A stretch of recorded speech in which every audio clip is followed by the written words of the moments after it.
excited that I'm going into my second year on the Sun Belt Conference, and I think the players are really excited.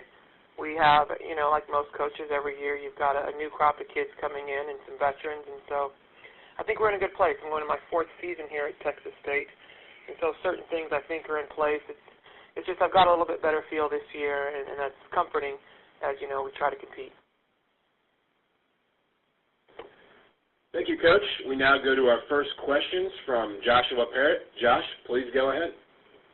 Good morning, Coach. You spoke a little bit about just year in and year out. You guys are going to have, every team's going to have some new faces and some different players and a different makeup. With your particular group, how do you feel that this group is going to be different in the post this year compared to last, and just what are going to be kind of those main differences?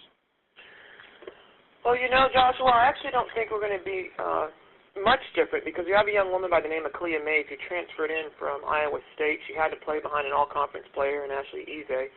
She didn't have an opportunity to play as much, and she also she came in here to us as a sophomore.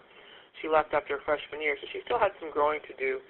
She has done a great job in this early part of the season regarding her ability to be able to be strong and to score. I think the thing that people knew about her on a scouting report, which she's a great rebounder, we've been able to work with her and really start developing her as somebody who can establish herself inside.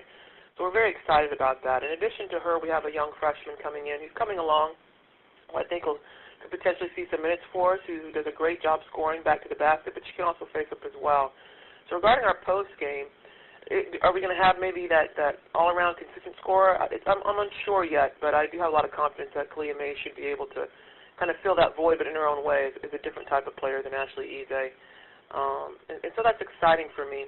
I think where you're going to see some changes for us is the tempo is going to be a little bit different than it was my first year in the Sun Belt Conference. We're really looking to do a better job of getting up and down the floor, whether it be on offense or defense. And so that's going to probably be the stark difference. I think the kids can tell you in practice that's the one thing that's been different for them as well, is that we've been going really hard regarding our ability to be able to get up and down the floor. How have you guys already maybe seen some dividends from the postseason run from last season? The hunger, I think, that's what most coaches see, is the hunger for wanting more. You didn't want, no player ever wants it to end, right? And no one wants it to end the way it did for us, where we lost two back-to-back and losing to Arkansas State, who did a phenomenal job in our conference tournament, and then losing at Stephen F. Austin when we had opportunity.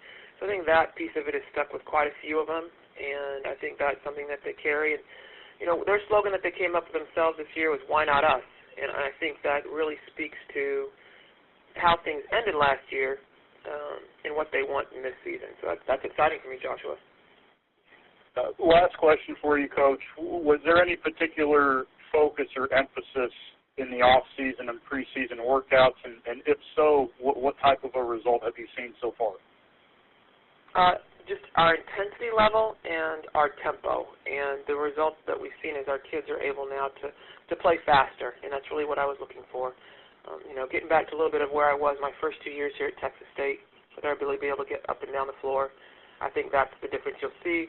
There's a defensive emphasis as well in that regard, and we're still working on that piece of it. It's still we're halfway there. Okay. Coach, thank you very much. I enjoyed talking with you. All the best this year. Thank you, Joshua. I appreciate it. Thank you, Josh. Our next questions come from Jared Prescott with the Sun Belt Digital Network. Jared, go ahead. I still think that's relatively up in the air. It's tough to say. Right now we have two, I think, that are definitely competing for minutes. I've talked to our team in general, Jared, about having 8 starters. That there are 8 different women that could play at any given time. We have a young woman by the name of Tiara Pitts, who I spoke to earlier when I was talking to Joshua, her ability to be able to score in the low block but also face up. Then we have another young woman by the name of Erica Mays, who's a phenomenal defender for us.